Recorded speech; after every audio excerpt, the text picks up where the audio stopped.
Fourth one, continuity. Part in the MCQ up to 3 ವರೆಗೂ explain ಮಾಡಿದ್ದೇನೆ.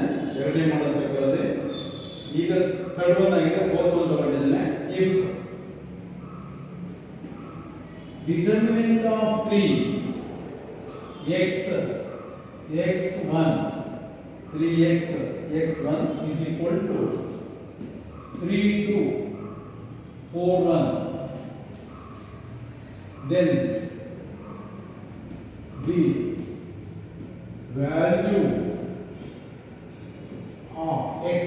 the value of x is equal to, we know that how to expansion of second order, multiplication of principal diagonal elements, 3 into 1 3 minus x into x square is equal to 3 into 1 3 minus 4 into 2 8, 3 minus x square, 3 minus 8 is nothing but minus 5. Required x minus x square is equal to minus 5 plus 3 right goes minus 3, minus x square is equal to minus 5 minus 3 minus 8, left to minus right when we cancel, x square is equal to 8, x is equal to plus or minus root 8, x is equal to plus or minus root 8 can be written as 4 into 2, x is equal to plus or minus 4 exact 2 into root 2. Options are equal to there. Now option A 2, option B 4, option C 8, option D plus or minus 2 root 2.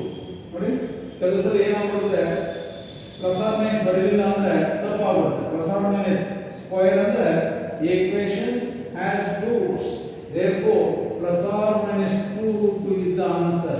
Plus or minus 2 is the answer. Next one, ಪ್ರತಿಯೊಬ್ಬರು ಯಾರು second PC ಈಗ exam ಬರೀತಾ ಇದೆ, 3 ಮಾಡಲ್ paper ಅನ್ನ PU board ಅಲ್ಲಿ ಬಿಟ್ಟಿದ್ದಾರೆ. 3 ಮಾಡಲ್ paper different ಆಗಿದೆ. ಮತ್ತೆ 3 types of blue print, that is very important. ಪದೇ ಪ್ರತಿಯೊಂದು ವಿಡಿಯೋದಲ್ಲಿ ಹೇಳ್ತಾ ಇರ್ತೀನಿ ನಾನು. ಪ್ರೀವಿಯಸ್ ಎಕ್ಸಾಮ್ಗಳಲ್ಲಿ ಏನಿತ್ತು, ಒಂದು ಮಾಡಲ್ ಪೇಪರ್ ಒಂದೇ ಬ್ಲೂ ಪ್ರಿಂಟ್ ಇತ್ತು. ಈಗ 3 ಮಾಡಲ್ ಪೇಪರ್ಗೆ 3 ಡಿಫರೆಂಟ್ ಬ್ಲೂ ಪ್ರಿಂಟ್ ಇದೆ. ಒಂದು ಕ್ವಶನ್ ಪೇಪರ್ ಇರೋ ಥರ ಇನ್ನೊಂದು ಕ್ವಶನ್ ಪೇಪರ್ ಇರಲ್ಲ. 3 ಮಾಡಲ್ ಪೇಪರು ಡಿಫರೆಂಟ್ ಅಂದಿದೆ. That is very important. ಇದು ಮ್ಯಾಥಮೆಟಿಕ್ಸ್ ಸೆಕೆಂಡ್ PC ಮ್ಯಾಥಮೆಟಿಕ್ಸ್ ಬರೀತಕ್ಕಂಥ ಸ್ಟೂಡೆಂಟ್ಸು ಅರ್ಥ ಮಾಡ್ಕೋಬೇಕು. 3 different model paper, 3 different blue print. That is very important. Okay, that is the speciality in, ಈಗ ನೀವೇನು ಎಕ್ಸಾಮ್ ಬರೀತಾರೆ ಅದೇ ಮೇನ್ ಸ್ಟ್ರೀಮ್. ಈಗ ಫೋರ್ತ್ ಒನ್ ನೋಡಿ, ಇದು ಸ್ಟೇಟ್ಮೆಂಟ್ ಫಾರ್ಮ್ ಅಲ್ಲಿ ಓದ್ತೀನಿ ನಾನು ಒಂದ್ಸಲಿ. Fifth one, statement 1 left hand derivative of f of x. Statement 1 left hand derivative of f of x. ಪ್ರತಿಯೊಬ್ಬರು ಈ 3 ಮಾಡಲ್ ಪೇಪರ್ಗಳನ್ನ ನಿಮ್ಮ PU ವೆಬ್ಸೈಟ್ ಅಲ್ಲಿ ಪ್ರಿಂಟ್ ಔಟ್ ತಗೊಳ್ಳಿ. Left first statement 1 left hand derivative of f of x, left hand derivative of f of x is equal to mod x at x is equal to 0, is minus 1. Statement 1 ಏನು ಹೇಳ್ತಾ ಇದ್ದಾರೆ, f of x equal to mod x at x equal to 0 is minus 1 ಅಂತ ಹೇಳ್ತಾ ಇದ್ದಾರೆ. ಅದು true ನಾವು first ಮಾಡ್ಕೊಳ್ಳೋಣ.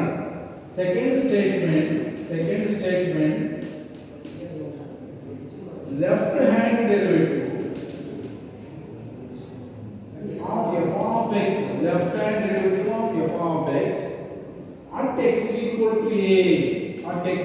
to a, is limit f of a minus h as h tends to 0 minus. ಇದು ಸ್ಟೇಟ್ಮೆಂಟ್ 1, ಇದು ಸ್ಟೇಟ್ಮೆಂಟ್ 2 ಅವರೇ ಕೊಟ್ಟಿದ್ದಾರೆ. ಆಪ್ಷನ್ ಎ ಏನು ಹೇಳ್ತಾ ಇದ್ದಾರೆ, statement 1 is true. Option A ಏನು ಹೇಳ್ತಾರೆ, statement 1 is true and statement 2 is false. Option B ಏನು ಹೇಳ್ತಾ ಇದ್ದಾರೆ, statement 1 is true and statement 2 is true, comma statement 2 is correct explanation for statement 1. Option C ಏನು ಹೇಳ್ತಾ ಇದ್ದಾರೆ, statement 1 is true and statement 2 is true, comma statement 2 is not correct explanation for statement 1. Option D ಏನು ಹೇಳ್ತಿದ್ದಾರೆ statement 1 is false and statement 2 is false. ನಾಲ್ಕು options ಅಲ್ಲಿ ಯಾವ್ದು ಹೇಳಬೇಕು sir? ನಾನು ಇದನ್ನ ಎಕ್ಸ್ಪ್ಲೈನ್ ಮಾಡ್ತೇನೆ ನೋಡಿ. ನಿಮ್ಮ ಮೈಂಡ್ ಕಾನ್ಸೆಪ್ಟ್ ಬಂದ್ಬಿಡ್ಲಿ. ಪ್ರಾಬ್ಲಮ್ಸ್ ಅನ್ನ ಸಾಲ್ವ್ ಮಾಡ್ಕೊಂಡು ಕೂತ್ಕೊಳ್ಳೋಕೆ ಹೋಗಬಾರ್ದು. ಕ್ಲೂ ಕೊಡ್ತೀನಿ, ಡೈರೆಕ್ಟ್ ಆಗಿ ಆನ್ಸರ್ ಯಾವ ತರ ಹೇಳಬೇಕು ಅಂತ ಕ್ಲೂ ಕೊಡ್ತೀನಿ. ನೋಡಿ, mod x ಅಂತ ಇದ್ದಾಗ at x equal to 0 ನೋಡಿ, mod x ಅಂತ ಇತ್ತು, mod x ಅಂತ ಇತ್ತು, x equal to 0 ಅಂತ ಇದ್ರೆ LHL ಮತ್ತೆ RHL not equal. mod x at x equal to 0 ಅಂತ ಇದ್ದಾಗ ನೀವು ಎಕ್ಸ್ಪ್ಲನೇಷನ್ ಬೇಕಾಗಲ್ಲ. mod x at x equal to 0 ಅಂತ ಇದ್ದಾಗ LHB is not equal to RHB. LHB minus 1 ಬರುತ್ತೆ, RHB plus 1 ಬರುತ್ತೆ. ಬಟ್ ಇಲ್ಲಿ LHB ವ್ಯಾಲ್ಯೂ minus 1 ಅಂತ ಹೇಳ್ತಾ ಇದ್ದಾರೆ. LHB ವ್ಯಾಲ್ಯೂ minus 1 ಅಂತ ಹೇಳ್ತಾ ಇರೋದ್ರಿಂದ ಆನ್ಸರ್ ಕರೆಕ್ಟ್ ಆಗಿದೆ. LHB value minus 1. ಇದೇ ಕ್ವೆಶ್ಚನ್ ಬೇಕಾದ್ರೆ RHB equal to 1 ಅಂತ ಕೊಡಬಹುದಾಗಿತ್ತು. But is not differentiable, but LHB value minus 1. ಅದಕ್ಕೆ statement 1 is true.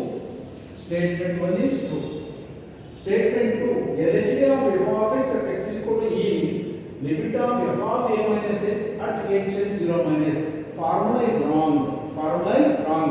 ಅದಕ್ಕೆ statement 2 is false. Statement 1 is true. Statement 2 is false. ನಮ್ಮ ಆಪ್ಷನ್ಸ್ ಅಲ್ಲಿ ಆಪ್ಷನ್ ಎ ಇಸ್ ಕರೆಕ್ಟ್ ಆಗಿದೆ. Statement 1 is true and statement 2 is false. ನನ್ನ expression ಪ್ರಕಾರ option A is the answer. Option A is the answer. B ಹೋಯ್ತು ಯಾಕಂದ್ರೆ ಎರಡು true ಅಂತ ಕೊಟ್ಟಿದ್ದಾರೆ, ಸಿ ಹೋಯ್ತು ಎರಡು ಟ್ರೂ ಅಂತ ಕೊಟ್ಟಿದ್ದಾರೆ, ಡಿ ಹೋಯ್ತು ಎರಡು